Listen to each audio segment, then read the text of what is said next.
Shopify grows with your business no matter how far or big you grow.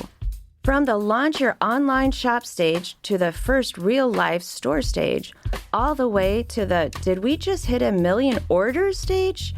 Shopify is there to help you grow.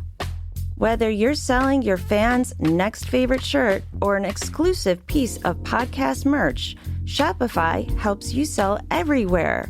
From their all-in-one e-commerce platform to their in-person POS system, wherever and whatever you're selling, Shopify's got you covered. Sign up for a $1 per month trial period at shopify.com/income, all lowercase. Go to shopify.com/income to grow your business no matter what stage you're in. This is The Planted Runner. I'm Coach Claire Bartholic. If you watch the runners in the Olympics this year closely, you'll start to notice the unique characteristics of each runner's stride. Some carry their arms just a little bit higher, some drive their knees a little bit lower, and others seem to have a vertical bounce that doesn't really look efficient at all. But yet, they are the best of the best in the world. Once you start paying attention to this, you might start to believe that since every runner runs a little differently, there really is no right way to run. We all have our quirks, and our bodies will just find what works best for us. While that is true, that's not the whole story. Physics and biomechanics are always in play, and if you're only running and expecting to get better at it, you're missing out. You'll simply be getting better at working around your weaknesses rather than truly improving. And if you're over 40, you're gonna have to do more than just run to keep your bone density, improve muscle mass, and keep your metabolism humming along. Not to mention, improve your performance. At this point, you might think this is yet another episode promoting strength and mobility for runners. Yes, it is, but there is a lot more to it than that. Let's find out. Welcome to The Planted Runner. I'm Coach Claire Bartholic, and my mission is to help you improve your running, your mindset, and your life with science-backed training and plant-based nutrition. On today's show, I'll be talking with one of America's leading running physical therapists, Jay Dicharry. Jay works with Olympians and other world-class runners to improve their biomechanics, performance, and helps them build back after injury. He's out with the second edition of his book, Running Rewired, in which he takes cutting-edge research and creates precision workouts any runner can do at home to supercharge their running form. In our conversation, you'll learn what the biomechanics of running form really is, how that informs how you can improve your unique running form, and why all runners, but especially runners over 40, need to include this type of training in their weekly routine. Don't worry if you don't have all the time to train like an Olympian. He promises that it won't take much more time than you're already doing now.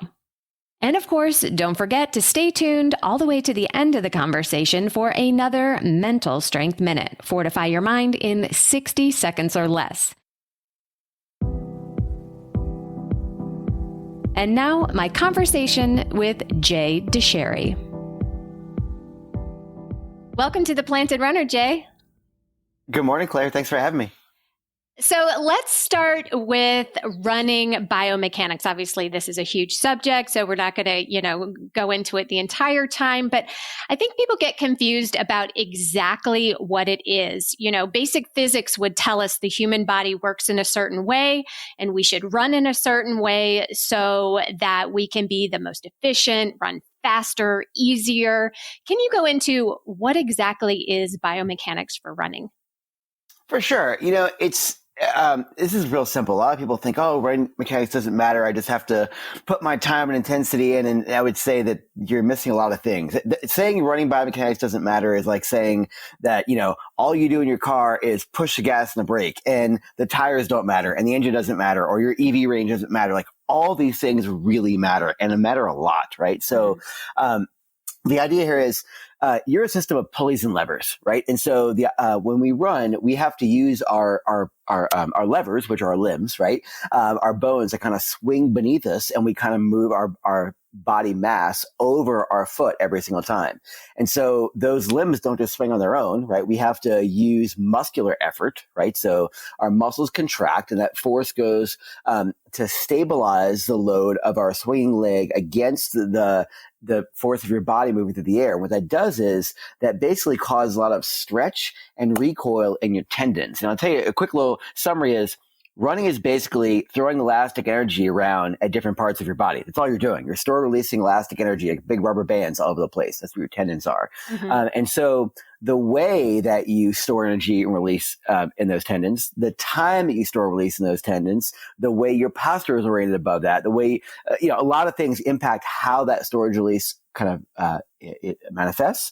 And that really affects two things. Affects your running economy, which is how hard you work to run. And it affects the, you could say, I don't want to just say impact because it's not just impact, but let's say the mechanical stress that your body sees, right? So if you run in a way which overloads one side or overloads one part of your body, right, that can be shifted around by adjusting mechanics. So this really is an important topic, and I'm glad some people are paying attention to it. Yeah, I mean, to some extent, to get better at running, the first thing you need to do is go run. I mean, running more will make you a better runner up into a point. And then we get stuck, we get injured, we plateau, all of that. So what's wrong with just running? So, all right, I'm going to share a little story with you. We're recording this. Olympic trials just happened a few weeks ago. Olympics is happening starting next week. So some context here. Again, I've been working as a physical therapist for over 2 decades and running a biomechanics lab for over 2 decades as well. And, I always joke, when you go to a party and there's a psychologist there and you're worried about them psychoanalyzing you, I'm that guy for running, right? Okay. I'm looking at the way you stand, walk, run, et cetera, right? That's what I do. Okay. And I'm not saying that I tell, you should do this and that, because everybody's different, right? There's inherent variability between people, but I do look for things, right? That's what I have a trained eye. That's what I do. And if we go back 2 decades ago to Olympic trials or Olympics and you watch any race, what you'll see, gun goes off, a group of runners take off for whatever event it is, right? And so everybody has this sort of signature in their form, yes, right? So they look a little bit different. And that's fine. Again, people are variable and different. But here's what's interesting. If you watch the same group of people as they come across the line, let's say the last 100 meters or last 800 meters or last mile, whatever, right? The wheels are blown off, right? They looked horrible. Okay. Right. Their bodies are flailing through space, arm mechanics all over the place. They're not the same person as they were when they came off the line. Mm-hmm. And I can tell you, it costs more energy to run that way. And one of the things when I work with runners, I say, look, if your goal is to run at 800 meters, I want to make sure we train your body to have all the skills it needs to run 800 meters correctly. If you're running a marathon, you have to run a marathon, 26.2 miles, correctly for you. Okay. Not for somebody else, but for you. And so here's the interesting thing. I just got back from trials, and the thing which stood out more than anything else is when the gun went off, group of runners left the line for every event. And when they came across the line, they looked the same. Mm-hmm. And what I mean by that is sometimes I feel like I'm banging my head against the wall and just yelling at space, right? You just pay attention to these things. But there's been a paradigm shift in the way runners are preparing. I'm teaching, other people are teaching, research is being done, right? Runners are paying attention. I teach tons of courses every year. Other therapists teach courses every year. I teach coaches, right? So it was so nice to actually see this is paying off, right? When we see that runners are maintaining their form and their mechanics for the full distance at an event, that means that they're not breaking down. They're not running with too much effort, right? That's the holy grail is I look at, do we prepare a runner for their event? And it's not just time and intensity. It's looking at running quality, right? And so we're paying attention to making sure people have the requisite mobility, stability, strength, and power to run. And you don't get that by just running. You get that by making very deliberate attempts to improve these capacities. Yeah, it's interesting on how we do this, because if you look at elite runners, or if you look at recreational runners, they all, like you said, have a signature style. Like I can, if I'm driving in my car and I see a runner on the sidewalk, I can tell if that's one of my friends just how they're bopping up and down. When you're at the trials, you look at somebody like 200-meter runner Abby Steiner. She has a very strange arm carriage, how she runs, and clearly she's one of the fastest in the world, so it works for her. So how do you teach people biomechanics when we're all so different? All of our levers are different. Yeah. So, when you look at, let me make this clear, because I don't want people to think, oh, you're watching somebody, you can tell them what to do. We can't. I teach in our PT program here at OSU, and what I tell my students is, when you watch someone run, you're trying to gather information, right? You're trying to look for key things, and you don't have a clue why they're doing what they do, but you may say, okay, I see, this arm staying wide on the left side. Well, arm swing is something we do to counterbalance something looking at the lower body, right? Something's asymmetrical. Now, that person might have a structural asymmetry, right? They might have more torsion or twisting out of the hip or the lower leg. That's something, if you don't like that, you have to break your bone and reset it, right? Like, we're not going to do that. But right. There might be some things that are there inherently anatomically that we have to understand. And you understand those when you get somebody on the table, you can check for those things, right? Mm-hmm. So, and when you see somebody running a certain way, or if there's somebody's pitching forward, right, as they run, most runners do that because they lack quad strength, because if you shift your torso forward, you can basically ease load on the knee muscles. So there's things like that kind of go together if you understand running, right? So just because you're a PT and you like to run doesn't mean you're a good running therapist, right? And you don't have to be a PT, right? If you really understand running, you understand there's a very important link between the way someone runs and what they bring to the table, right? So we have to look at improving capacities, right? So when I talk about capacities, we're talking at, do you have the requisite range of motion to run well? Do you have good strength to run well? Do you have good power development, right, to run well? Because running happens quickly, right? It's not something slow. So we screen for all these things, right? And we can look at, where's somebody's, if we're expecting someone to zig and they zag, that's fine, right? But understanding where those tangents are going to lead us to help find somebody's optimal mechanics, right? So, so there's outliers for sure, where it's like, oh, wow, okay, we do have some pretty big structural asymmetries, right? Like, everybody looks at, they love to pull up one picture of somebody running and say, this is very different. And you can't say it's bad, right? Somebody might have, for example, people love to look at, foot strike and say, I'll date myself, but about 15, 20 years ago, there was this clip on the line. It was going around. It was somebody saying, oh, this guy's overpronating. He must be the worst runner in history, right? And so they let this colleague of mine let the peanut gallery just fill in all their comments on how he's hurting himself and killing himself and everything else. He needs to destroy his running career. He happened to be Haley Zabreski, the world record holder in the marathon right, at the time, right? So he happens to have a very high axis of inclination at his subtalar joint. The subtalar joint's the joint that we pronate and supinate around, right? This is the axis our foot moves in. And if somebody has a high axis of pronation, they're going to have a lot more rotation than the average person. And that's him. That's fine. There's nothing wrong with that. Right. He's much faster than everybody else reading those comments. Okay. Right. But so, understanding where things are really helps you kind of get to the root of the problem. Yeah. I think one of the challenges is that a lot of people, they say, okay, well, I've got a picture in my head of what I should be doing. I should, run tall. I should have the nice forward lean, the whole thing. And they go try to run with this mental picture in their mind. And, a few strides in, they're doing fine. And then 5 seconds later, they're thinking about what they had for dinner last night, the fight they had with their spouse. Like, it's really hard to change how you run while you are running, right? So how do you do that? Yeah, you do it when you're not running.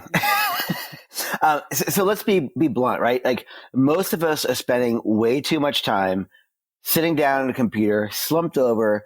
We tend to stand with our back arched, our knees hyperextended all the time, right? We're lazy people. It's not anything wrong, but like, we lead a mostly sedentary lifestyle, and we put our shoes on and expect ourselves to be perfect, right? Like, I always laugh, the book Born to Run. I know it resonates with people and makes them feel like they're, runners from the earth. The reality is, the Tarahumara tribe uses their body as a tool, right? Like, they're running for transportation, okay? Mm-hmm. They're literally harvesting crops and working with their hands every day, right? They're building strength and muscle awareness that most of you don't have. Right. And so When you're told, do this cue or do this trick or whatever, yeah, you might be able to fake things for, like you said, a stride or two, but you don't have the inherent sense of where you are in space. You don't have the mobility. You don't have the stability. And yes, you can run. You surely can run, right? And I'll tell you a secret here. If you look at every study that's ever been done on economy of motion, we find out humans and animals, okay, figure out the least energy, the most energy efficient way to move, right? So if you said today, I've got some tight hips and I've got this, limited motion because I sprained my ankle a few weeks ago, and I've got some restrictions in my upper body, I can't twist very well, and I'm going to go for a run. You can go run for sure, okay, but you're running with all that baggage, right? So you've figured out the most efficient way for you to run with that baggage. Now, if we backpedal a second and say, wait a second, let's clean up the way your ankles become stiff from your recent sprain. Let's teach you how to counter rotate your upper body and lower body. Let's teach you how to put some force out through that leg, right? And then we say, okay, now you understand how to feel where your body is in space. You build some skills around controlling those segments. And then we've done some things, right? I don't care if people get good at the exercise, but I care if they learn skills through an exercise, they pay attention to what their body does. And then you've been there a bunch, right? You've been there for lots and lots of hundreds of thousands of repetitions. Anybody's like, I know how to keep my upper body over my pelvis as I'm doing, a squat and as I'm running. I know how to twist my torso on my pelvis because I've done that with a bunch of different moves, right? And so then when you run, you hear these little cues, you know what to do, right? And so it takes deliberate steps. And all the research in motor learning supports this, right? Doing more of the same and just running will not clean up running form. Right. And running will not improve muscle strength. It doesn't improve bone density. It doesn't improve any things. We need to take deliberate steps to actually target the tissues and target the skills we do as runners. And when you do that, you put a better person into every run. And that's all I want to ask for my athletes is that let's get you better results. You're already putting time and effort in to train, right? I want you to get the best bang for your buck as you can. Okay, so let's talk about that targeted approach. What do we have to do? You've talked about there's 5 sort of areas that runners need to get good at. Let's dive into those. The first one you mentioned in your book is postural control. What does that mean and how can we improve it? Yeah, so you should. I always talk about stacking your boxes, right? So when I talk about boxes, I'm talking about a box for your torso, your upper body, and a box for your pelvis. And you can think about if you're standing in your best posture. Again, I'm not talking about an upright, arched back military posture. We're just saying your best alignment because everybody has a little different curve in their lumbar spine, thoracic spine, and neck, right? But if we can stack our boxes over each other, which means keeping your torso stacked over your pelvis, you can do this, by the way, you can stand up. And if you feel weight evenly split when you're standing between your heels and your forefoot, you're essentially stacked where you should be. If you feel all your weight back on your heels, which the vast majority of you are going to do if you try this little mini test, it's a sign that your upper box, right, your torso is basically leaning backwards, right? You're staying with an arch back and a forward tilt pelvis. So a lot of us do this because, again, it's an easy way to stand. You can literally hang out these ligaments in front of our hips. And so I make a big effort for folks to try and get their torso to kind of shift over their pelvis. And if you can maintain that, a lot of things really come into play because people always talk about where should I contact in my foot? Well, we can talk about that if you like, but what's really important is, how that center of mass where your body is over your foot strike, right? So keeping your boxes stacked goes a long way to not just improve running economy, but also look at that mechanical stress in your body, right? People love to spend $400 these days on super shoes, okay, to save a percent or two in terms of running economy. Well, I'll put numbers to this for those of you who are unconvinced. Your posture can impact your running economy by as much as 8%. Okay. So, and like I'm talking about within the realm of norm, that you could be like, an outlier and having a bigger effect, right? But most of you are going to have changes about 8% when you let yourself, again, get tired and shift forward or shift backward, right? We do these things because we get what I call the fatigue, right? We get tired, we run. So I make sure that runners have the awareness and also the strength to hold their best posture for every stride of their run. So what you're saying is most people naturally stand slightly leaning backwards, and that contributes to overstriding. Is that what you're saying or no?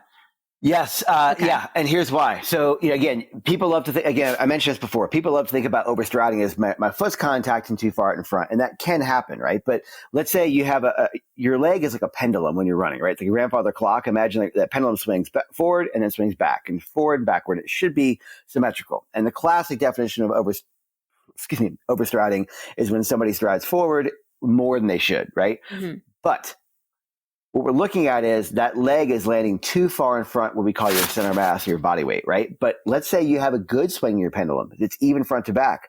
But if your grandfather clock, okay, is leaning backwards, what happens is that contact point is happening too far in front. So yes, postural alignment can definitely impact overstriding, and people say, well, what's bad about overstriding? It makes your muscles work too hard is what it comes down to, right? Like you should have, remember we said running is about storing, releasing elastic energy. And when you overstride, you not only store, release elastic energy, but you make your muscles work way harder than they need to, right? It's like, say, there's too much, just cut it out. Like that's what overstriding is. You don't need to do that. It's making you work harder and it's not helpful anyway. So postural alignment has the same sort of effect. And it can also create some issues with using your hip strength too. So that's another whole thing as well.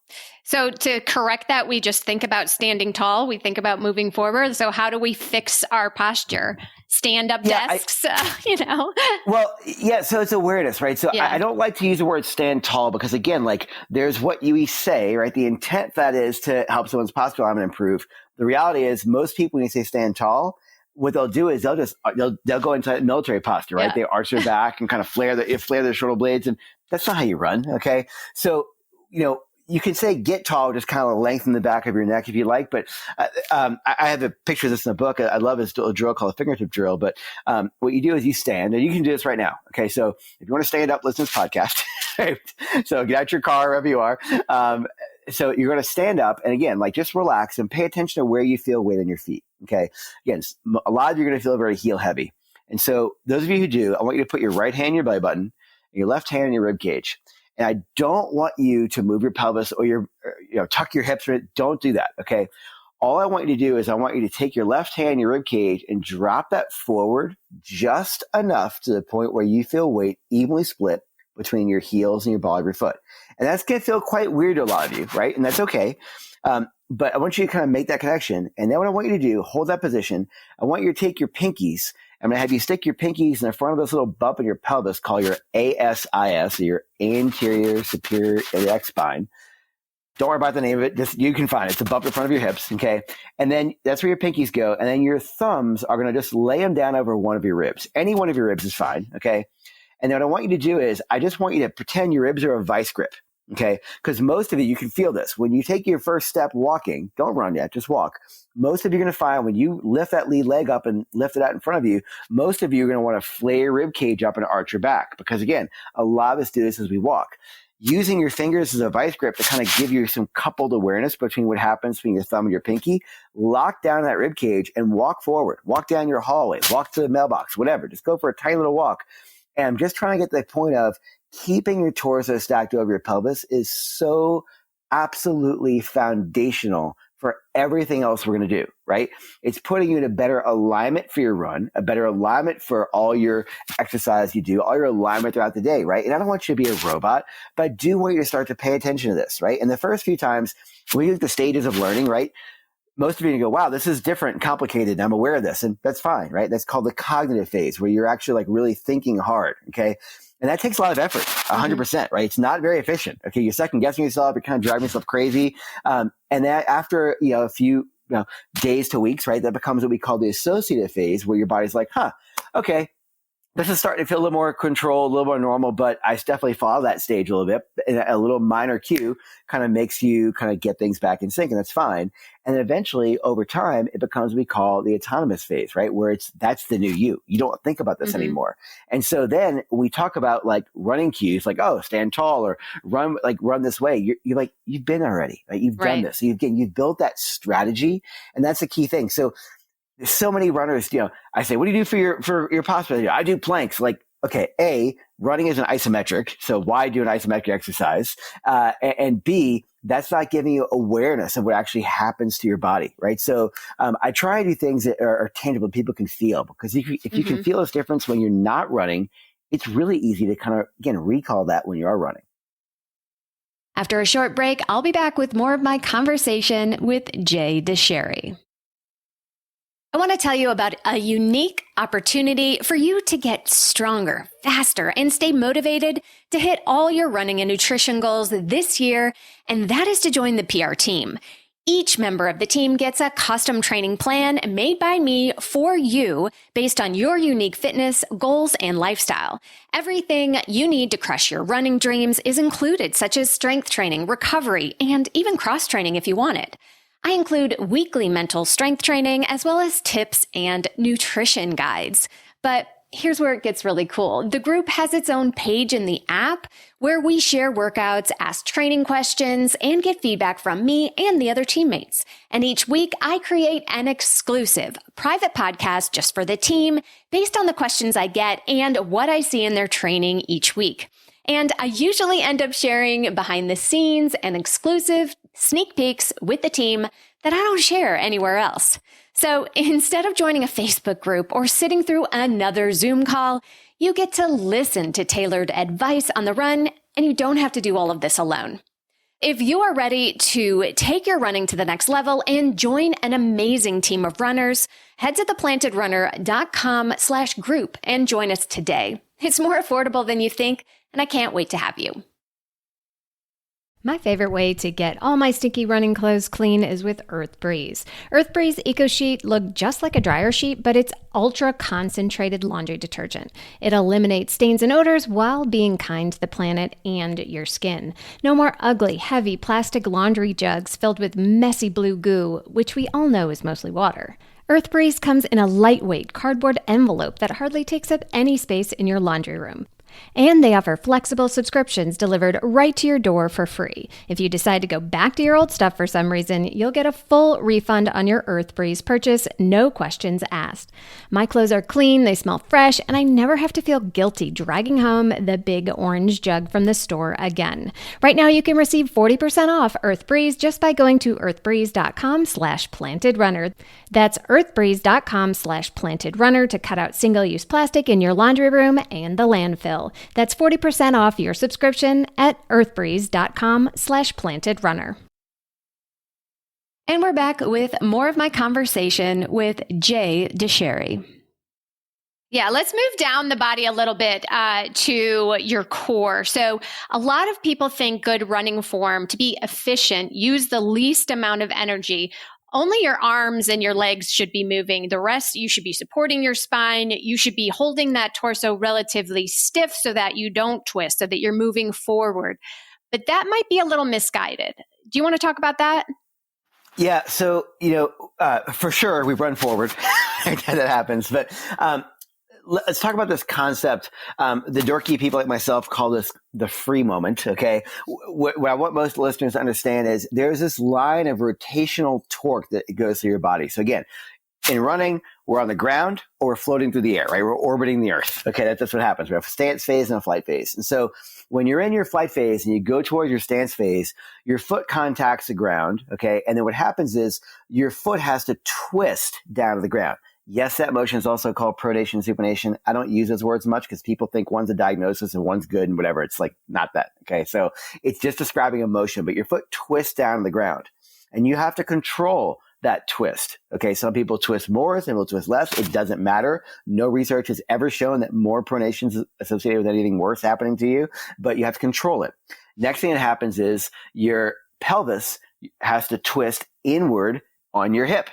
And then my torso has to twist on my lower body, right? So that ability to control that spiral, okay, is really, really important because when you run, nobody wants to run with me pushing your shoulder side to side. That's ridiculous, right? That take a lot of extra effort.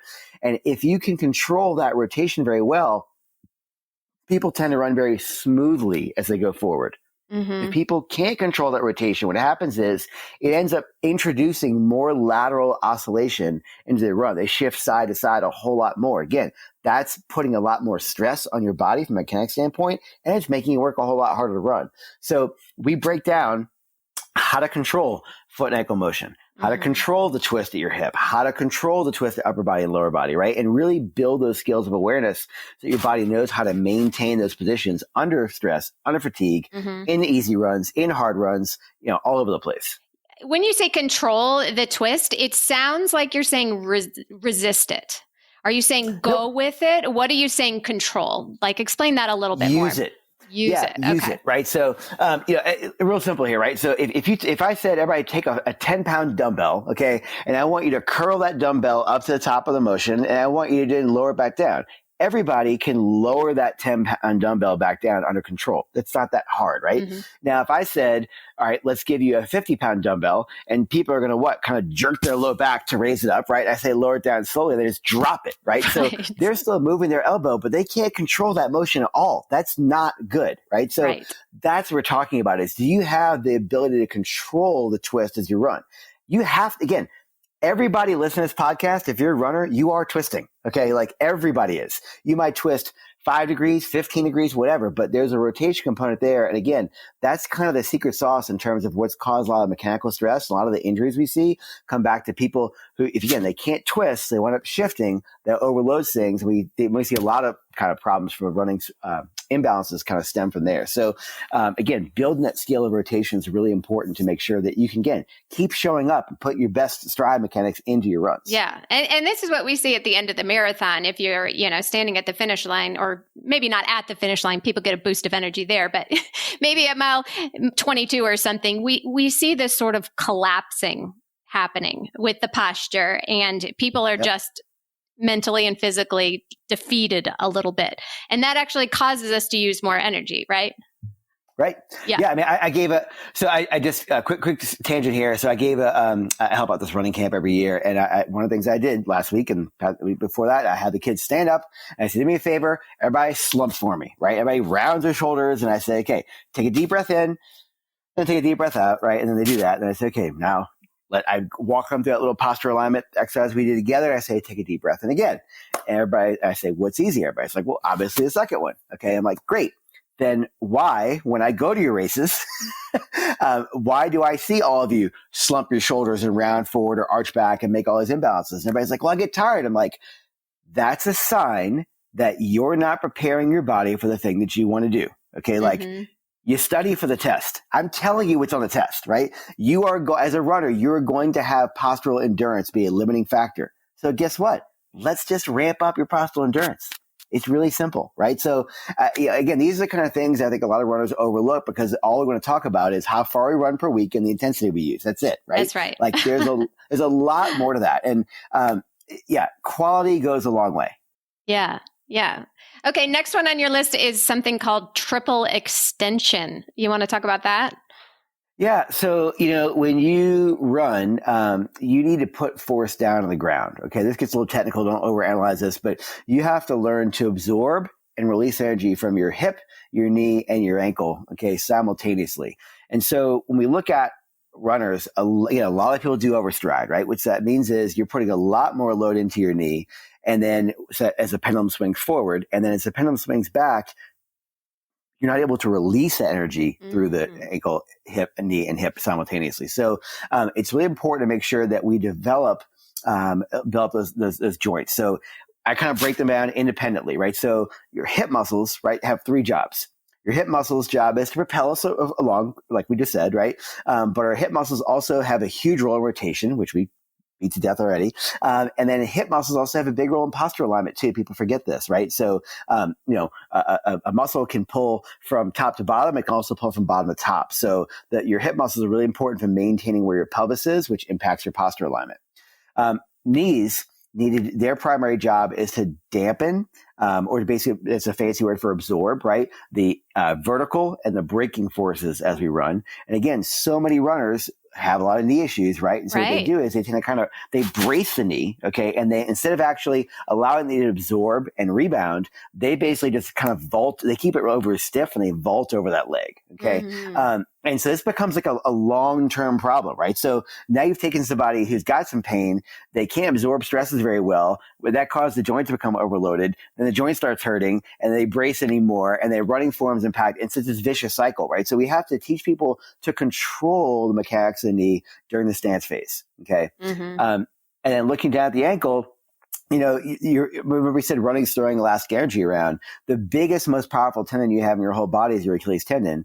It has a huge role in running, but that Achilles tendon sits on top of a 26 bone multi-segment lever called your foot. Okay. And I always tell my athletes, you can't put a jet engine on a paper airplane. It's not going to fly. Okay. Right. Same thing.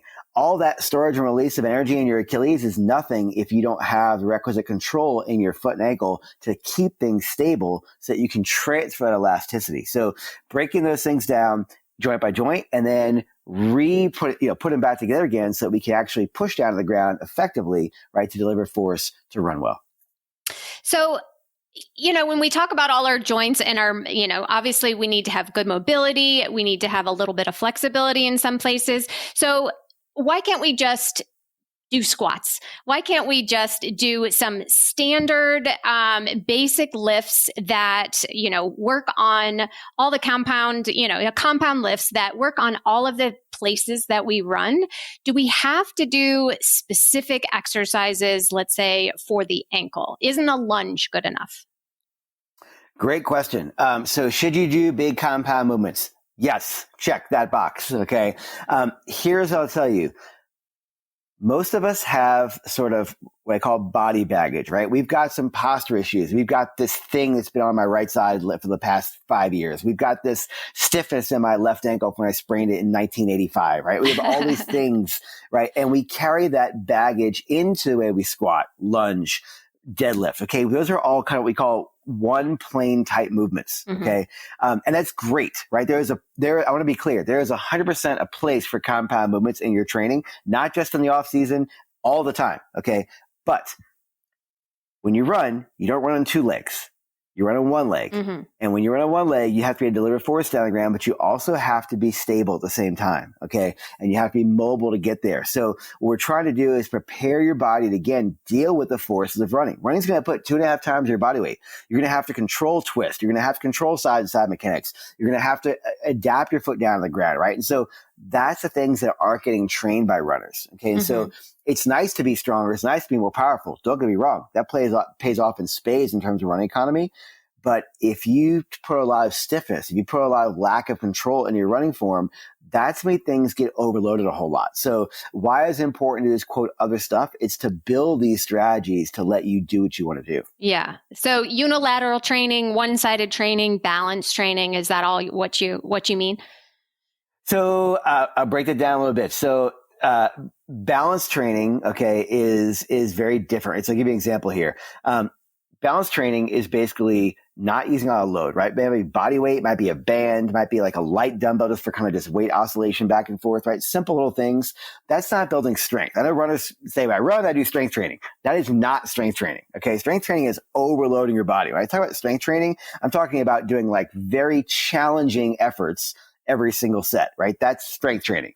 That's not what balance work and proprioception is, right? Proprioception is feeling, positioning your body. So in the book, I break things down into sort of two categories. You can use these nomenclatures or not, but how I define things is I have precision workouts and performance workouts. Precision workouts are kind of taking time to go back and saying, let's teach you how to, like you said, break down foot and ankle control, right? And really get good at sensitizing, understanding what pronation and supination feels like and taking your body through those motions and doing it, right? We talk about how to get the knee to absorb and rebound. We talk about how to get the hip to steer. We talk about how to twist the upper body and lower body. So I'm breaking down these skills of motion. Those exercises need body weight or some bands or a mobile board, just something simple, okay? Just to get your body to feel different motion. And we do that stuff kind of often, right? I mean, 2 or 3, even 4 times a week would be a great thing. You don't need to spend an hour doing this. We're talking about the workouts I have in the book are about 10 to 12 minutes, okay? If they're precision workouts, they're pretty quick. Do them pre-run as a dynamic warm-up, okay? That's building the skill and building the awareness. Then we do have the quote strength work, okay? And for strength work, sometimes we're in 2 legs, sometimes we're on 1 leg, right? So it depends what the goal is. Is the goal to really put more load in the muscles? Well, you can do more effort, okay, with 2 legs down on the ground because your nervous system feels safe and feels stable. Now, put you on 1 leg, most people don't have the requisite skill and awareness to sort of do this. Now, give everybody a little test. You can try this with me. Next time you go to the gym, I want you to deadlift, okay? Deadlift how you normally would, okay? 2 legs on the ground, and just make note of your weight, okay? Let's just say, and I'm going to use these round numbers, okay? Let's just say you do 300 pounds for your deadlift, okay? Now, do me a favor. I'm just using these round numbers, okay? So don't worry about comparing yourself. All right, that's fine, but just round numbers, okay? So if I said deadlift 300, you're like, okay, I can do that. I can do multiple sets and reps of that. Great. Do me a favor. Now deadlift on 1 leg. the vast majority of you will not grab anywhere near 150 pounds. You'll probably grab what? A 30-pound dumbbell or a 40-pound dumbbell at most and do your little single leg deadlifts. Okay. Do you think that's putting anywhere near the mechanical stress on your body that 300-pound deadlift did? No, not even close. Okay. And the reason is not because you're weak. You just deadlifted 300. The problem is you don't have good stability. Okay. And remember, we said, remember my analogy, you can't you can't put a engine in a paper airplane. The system has to be stable for you to express your power. Okay. I can deadlift over 300 and I can single deadlift well over 185. Okay. On single leg. And most of my athletes can do the same thing. It's not because we're stronger than you. It's because we get our body prepped. Because guess what? I know that my runners are going to have to deliver a lot of force down the ground in a short period of time on one leg. So guess what I do? I build the capacity of balance and proprioception so they can deliver a lot of force down the ground on one leg. Because that's what happens when you run. Right. Okay. So again, it's not that I know it's challenging people to think about this, but it's not that hard if you think about what running demands, right? So that's the type of things I try and program in and build because I want to make you better. And here's the deal: everybody can improve this. Yeah. Yeah, it sounds like I got some work to do on my single leg deadlift. and that's fine. And guess what? We all have room to improve, right? That's the cool thing. We can always improve. Yeah. Okay. We got 2 more to go, and I really want to get through all 5 of these because they're all super important. The number 4 is individual skeletal alignment. So how our bones line up, I assume. Tell us about that. Yeah, this won't take as long, don't worry. I want to make this clear. A lot of people, and this is something I've heard for decades, right? Point your feet straight as you run. Stop. Just stop talking, okay? Unless, and this is really simple. There's a test called the Craig's test, and I go through this in the book. I show you how to look at it. You can fill in yourself or have a buddy do this for you. But you can look at the alignment of your hip on your pelvis and the alignment of your shin bone, okay? And if you happen to be someone who's straight, then yes, you should walk, stand, squat, deadlift, and run with your legs straight. But people don't always fall in the same slot, right? So if you've got what we call a retroverted hip, or a hip that actually twists outward, or an antiverted hip, which is a hip that twists inward, right? And you can check that, and then you say, hey, this is why I kind of want to run with my knee a little bit more out than the average person, a little more in, right? And that makes sense. And you should respect your individual alignment, right? Or vice versa, down at the shin. You may find that you've got some twisting in, which is called internal torsion or external torsion at your shin, right? And that affects the way we sort of kind of maintain our alignment as we walk and then run. And so I just want you to understand, I want to maintain you. I cannot tell you how many athletes I've had in my career that have come in and they've got, especially young adolescents, they have knee pain and they come in and say, well, coach told me to run with my knee straight. I'm like, well, that's nice if you happen to be not you, but you're you. Right. Okay. And you've got some external twist in your shin. And when you point your feet straight, you're forcing your knees to rotate far in, right? That's not going to work. Right. Okay. The way I explain this to people is you take a door, okay, you basically open the doorknob and you basically pull the doorknob, the door swings open and closed. It'll do that for millions and millions of cycles, no problem. If you take that door and you put your hands on the top and bottom of the door and you try to torque the door off the hinges every time, eventually you're going to break the door, the hinges of the frame, right? Something's going to give because you're asking that door to move in a way it's not designed to. Those hinges don't move that way. And that's what forcing somebody into a different position does, right? So it's quick and easy. The test takes about 20 to 30 seconds to do, right? And will tell you, authoritatively the rest of your life, should you have your feet straight, out or in as you run. Real simple. Great. How much variation do you see with elite athletes, the way that their feet point? Is it a lot? I mean, because we would think that most of the people who are really, really good at running are mostly going forward. Do you see a lot of variation? It's completely and totally irrelevant. I see just as much variability in elites as I see in non-elites. Interesting. Elites are just people that have better parents than we do, right? They have better, they have better physiological capacity, right? They're not I will tell you, I have seen great biomechanics in moms with 4 kids who run twice a week. I've seen horrible mechanics in elites, right? Their physiological capacity is so overwhelmingly amazing that they trump everything else, right? So And again, and there are things we can do to clean up some of those things in those runners, right? So, but to say that somebody is an elite, they must be this way, like stop thinking that way, right? Yeah. Like everybody's got stuff to work on. Yeah. Okay. So speaking of stuff to work on, the last one is building better parts. So this seems kind of self-explanatory. We want to get stronger. We want to get fitter. We want to have a better lung capacity. So what do you mean by this? Yeah, so this is a whole new chapter I added the second edition, and it's really like when I say cutting edge, like this is really based on a lot of recent research in the past 5 to 7 years, and so if I literally make this point in the book, and I'll share it with everybody now. If I had a group of biomechanics experts, PTs, whatever, physicians in a room, I said, hey, do me a favor. Let's make a plan to help everybody improve bone density, muscle strength, cartilage health, tendon density, etc. Nobody would say running. Okay. Right. And I want to make this clear because running's not bad for those things. It's not. But again, we've been told running is going to make your bones strong. It doesn't. Running is barely more effective at building bone density than swimming, which is floating around in water. Okay. It's not a bone building exercise. Running will not maintain lean body mass, which is muscle mass. Those of you over 40 know what I'm talking about. Like, wow, I don't feel as fit as I toned as I used to, right? You might be lean, but you're losing muscle mass because running isn't enough of stress to maintain body mass. We talk about tendon density, right? So nobody wants to get a tendinopathy. Well, guess what? Running won't actually maintain tendon health. So while you're saying I run this many miles a week this fast, your body's like, don't care. You didn't lift weights. But it's saying you put poor bone density into this, and guess what? I'm going to break because you're throwing a bunch of volume at a huge problem we're not addressing, right?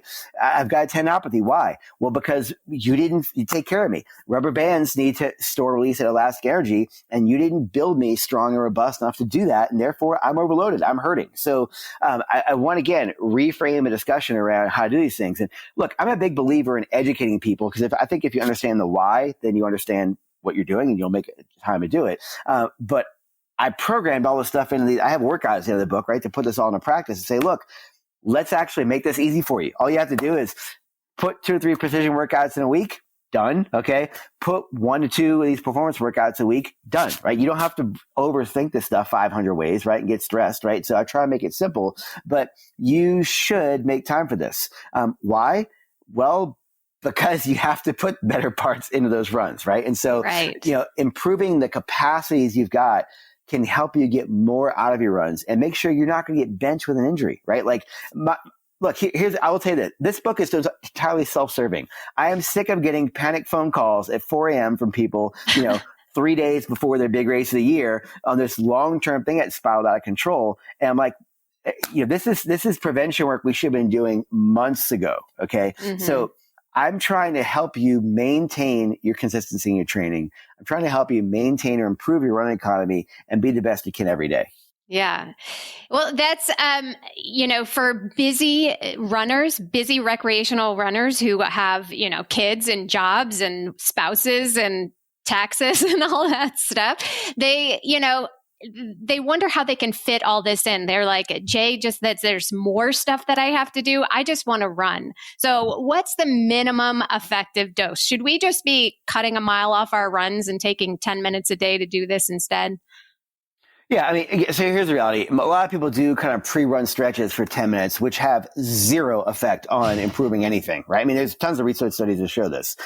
So take that 10 minutes you're spending and do things that are constructive, okay? Again, you can use my workouts or other workouts, but do some dynamic mobility work that teaches your body how to feel things several days a week, right? Mm-hmm. And if you don't have 10 minutes, then fine, do 5 minutes and just do it every time you run. It's not, there's no magic in like the exact number of minutes, right? Just be consistent, okay? Yeah. Keep showing up in this stuff to improve the skills of coordination control. When it comes down to the performance stuff, like when I talk about the lifting for strength and power, if you're under 40, you can probably get by with 1 workout a week. If you're over 40, you need 2. I mean, I'm not gonna be blunt, right? And if some people are like, wait a second, that means I have to cut a run out. I'll say this bluntly so everybody can listen. If you're over 40, you will see more benefit if you take away one day a week and put an extra strength training session in. Mm-hmm. I'll say it again. Say it again. If you're over 40, you'll be better served by taking 1 run out and putting a second strength workout in. And the reason why, remember, we just said running won't maintain muscle strength. It won't maintain tendon density. It won't build stronger bone. And then you're going to say, oh, well, I'm older. I can't run as fast. I'm starting to see my stride change. And it's not because you're older. It's because you're weaker. Right. It's because you're less powerful. Okay. And so the stride that you had when you were 17 isn't there. Yes, you lost some physiological capacity. Your heart's not going to pump as hard as it did when you were 17. But remember those pulleys and levers we talked about, right? Like, you can retrain those. You really can. Mm-hmm. Frank Shorter, one of the, he's an icon. Okay. He gave a keynote conference at a conference I put on many years ago. And he's like, you know what? It's kind of interesting. I'm old, right? I can't at the time that I could when I was 20, but I started going to the gym, and it's cool to see progress, right? It's like, rarely as we age, do we actually see things get better. And I can see myself get better every time I go to the gym. And that's pretty cool, right? Like, we're athletes. We want to see things move up, right? Not move down. Right. Well, times move down, but we want to see things see progress. And it's great to see progress and understand and feel better, right? So it's not just, I know you're a runner. I know you want to run. I want you to run too. Just running is not going to solve your problems. There's no magic volume that's going to fix these things. Taking deliberate steps to make them better will make them better. I think that is a perfect way to wrap this up, Jay. The second edition of Running Rewired. That's hard to say fast. Running Rewired. Running Rewired is out now. But if people want to contact you, get in touch, where can they find you? You can follow me on moboboard.com. I tend to put most of the stuff, and on Instagram at mobo.board. You can also check out an athlete's body, .com. Okay, perfect, Jay. I'm really appreciating you taking the time to come and talk with us today. Thanks so much for having me, Claire. Have a good day. And now it's time for the Mental Strength Minute. Fortify your mind in 60 seconds or less. Today's topic is build habits, not motivation. When we're excited about a new goal, or it's great weather outside, or when we are feeling fresh, it doesn't take much to motivate us to go out for a run. But when we're tired, cranky, or the weather isn't great, it will take something else. Motivation is unreliable, and discipline will only take you so far. So make it a habit. If you have a plan and you have a schedule, you don't have to make the decision to run, you just follow the plan. Hopefully at the same time every day to keep reinforcing it. You don't have to rely on motivation to brush your teeth every day because it's a habit and you'd feel strange not doing it. Your training can soon feel the same way.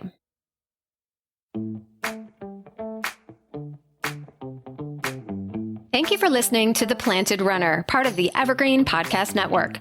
Don't forget that you can win free access to one of my Sprint Session masterclasses just for writing an Apple Podcast review. So be sure to write yours right after your run today. Reviews are the #1 way to boost this show's reach, and it's a great way to tell me what you'd like to hear next because I read every single one. Have a great run today. Women's Running Stories, where we explore the intersection between running and life. Because every woman who is committed to a running journey has a story to tell, and this is where you'll find those stories. I am host and producer Cherie Louise Turner. I'm a 53-year-old runner, and together with original music by musician and runner Cormac O'Regan, we bring these inspirational stories to life. Please join us to fuel your adventures.